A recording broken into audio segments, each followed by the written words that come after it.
Hola,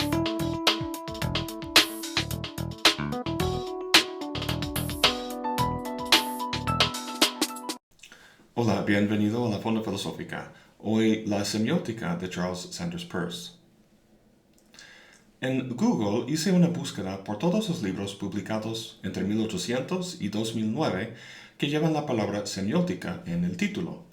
Y mira lo que encontré. Durante unos 170 años, casi nada. Y luego todo un boom.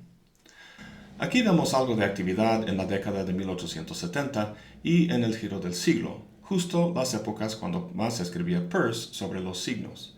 Y aquí en los años 50 ya había salido la edición completa de los Collected Papers de Peirce en 8 volúmenes. Este gráfico no se remonta hasta Grecia antigua, pero sería igual de plano, no solo porque no se publicaban libros en aquel entonces, sino porque el tema de los signos se tocó solo por encima. San Agustín habla un poco de los signos. Luego, al comienzo de la modernidad, John Locke y John Poinsot hablan de la importancia de una teoría de los signos. Este último elaboró la obra más extensa hasta la fecha sobre el tema, su Tractatus de Signis. Pero aún así, Peirce, a mitad del siglo XIX, viendo la gran importancia de entender la naturaleza de los signos, se encuentra casi en ceros. Así que no le quedaba más que investigar el tema él mismo. Explorando el mundo de los signos, Peirce describía a sí mismo como un backwoodsman, una especie de campesino o leñador que va al campo con un machete para quitar el matorral y crear un espacio claro y ordenado. Fue un trabajo largo y difícil, pero con resultados muy fértiles, no solo para su pensamiento, sino para muchos campos de estudio, como vimos en ese boom de los últimos 40 años.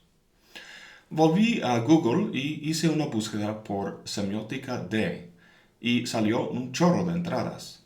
Semiótica del derecho, de la cultura, del dinero, de los medios, de la moda, de la naturaleza y muchos más. Incluso la semiótica de la cocina.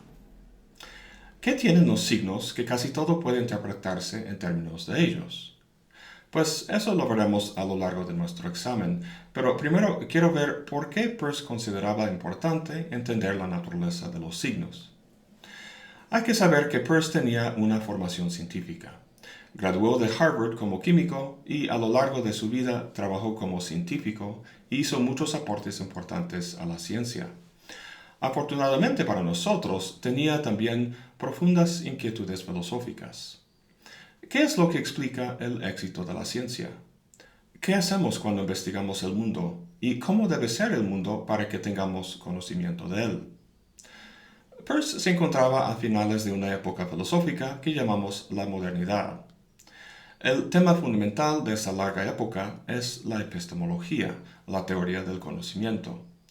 Fue el tema principal debido a este libro, Las Meditaciones Metafísicas de Descartes. Ahí planteó un dualismo entre mente y materia, y desde entonces la pregunta fue ¿cómo pueden comunicarse estas dos cosas tan distintas para producir conocimiento certero? Hubo dos grandes propuestas, el racionalismo, de gente como Descartes y Leibniz, que decía que la razón lo rige, y el empirismo, de la gente como Locke y Hume, que decía que venía del lado empírico de la percepción. Normalmente vemos estas dos corrientes como totalmente opuestas, pero tienen más en común de lo que piensas. Tanto para los racionalistas como para los empiristas, la verdad y el significado residen en la relación de ideas en la mente. Su desacuerdo tenía que ver únicamente con el origen de las ideas. En este sentido, la filosofía de la modernidad es la filosofía de la conciencia, del sujeto. La filosofía de Peirce rompe con esta herencia cartesiana del sujeto y plantea algo radicalmente nuevo. No la vía de las ideas, sino de los signos. ¿Cuál es la diferencia entre una idea y un signo? Para empezar, las ideas, siendo mentales, solo pueden estar en la mente, no en el mundo físico, situación que propaga el problema que mencionamos del dualismo entre mente y materia. Los signos, en cambio, están en todas partes. Tus pensamientos son signos y también todo lo que te rodea. Peirce sustituye el dualismo cartesiano por una especie de monismo sígnico, donde lo importante no son signos individuales que podríamos identificar, sino el proceso de signos relacionándose entre sí en un proceso que Peirce llama semiosis. Este proceso, descrito por Peirce en términos muy formales y abstractos, es el mismo latido del corazón del universo.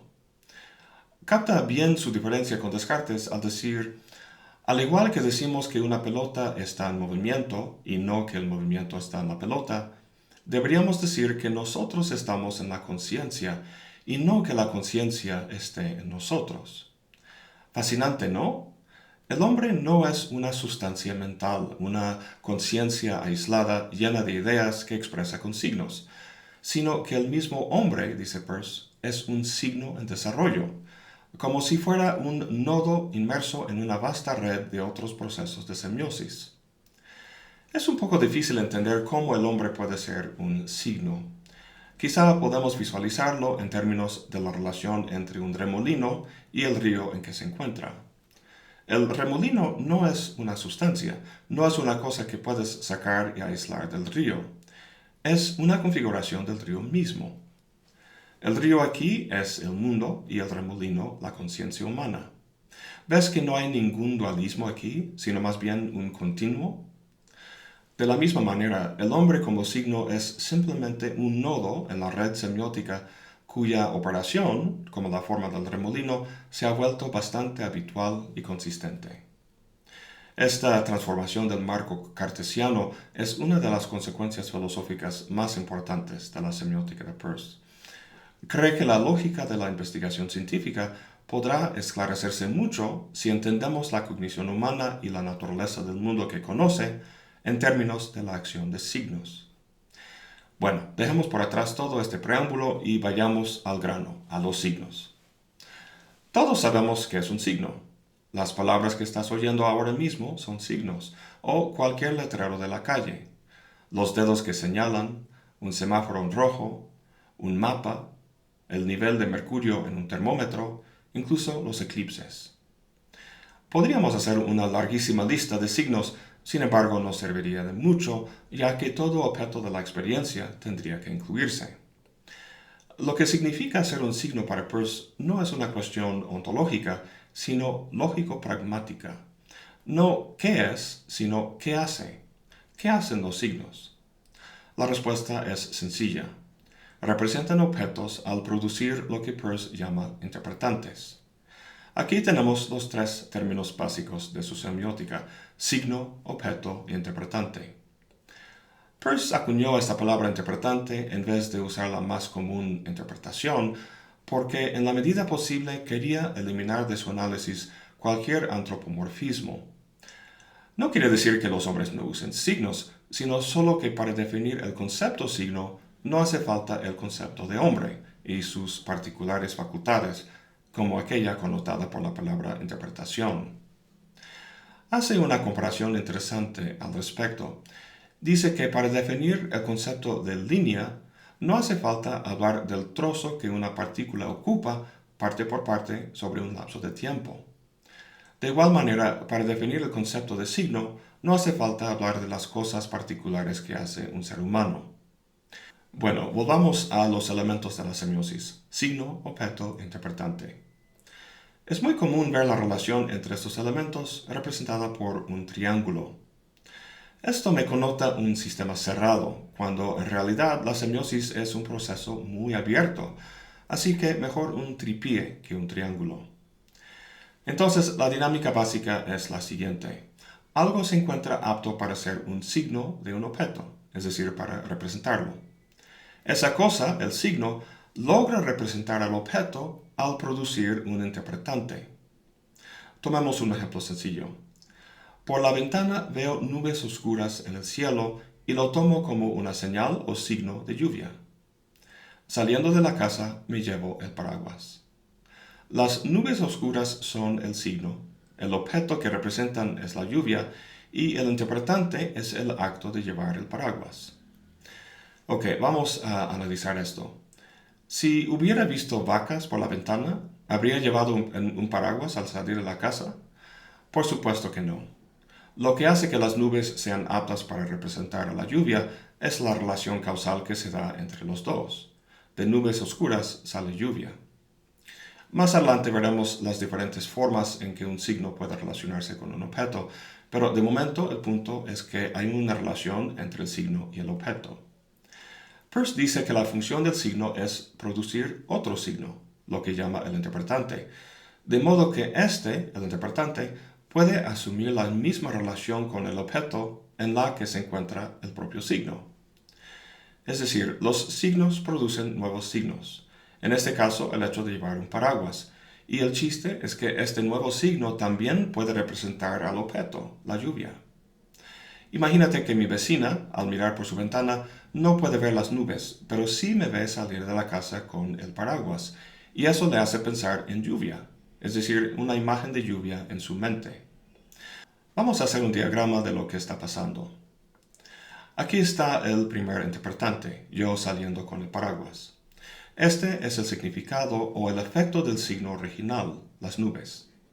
Ahora, este interpretante a su vez se convierte en un nuevo signo para mi vecina que me ve por la ventana. Este signo, que aún está relacionado con el objeto original, produce un nuevo interpretante, esta vez en la mente de mi vecina, que puede ser simplemente el concepto de lluvia o una imagen de la misma. Como puedes imaginar, este nuevo interpretante se convierte en un nuevo signo. ¿Para quién? Pues podría ser para ella misma.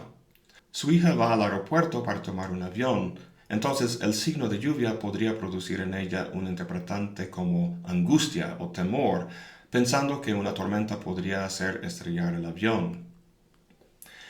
En esta cadena de semiosis nos hemos centrado en los signos interpretantes y cómo evolucionan. Pareciera que el objeto se quedara igual a lo largo de todo esto, pero de hecho, al interpretar signos, vamos profundizando nuestra concepción del objeto. Para mí, la lluvia es una inconveniencia, para mi vecina, una amenaza. Si metiéramos un granjero o un científico en esta cadena de interpretación, nuestro conocimiento de la lluvia se ampliaría más, como algo que hace crecer las plantas y también como algo con propiedades químicas. De hecho, aquí podemos vislumbrar la idea de su pragmatismo, que dice que nuestra comprensión de algún concepto, como lluvia, estriba en la concepción que tenemos de todos sus efectos prácticos en la experiencia, es decir, esos interpretantes que van surgiendo.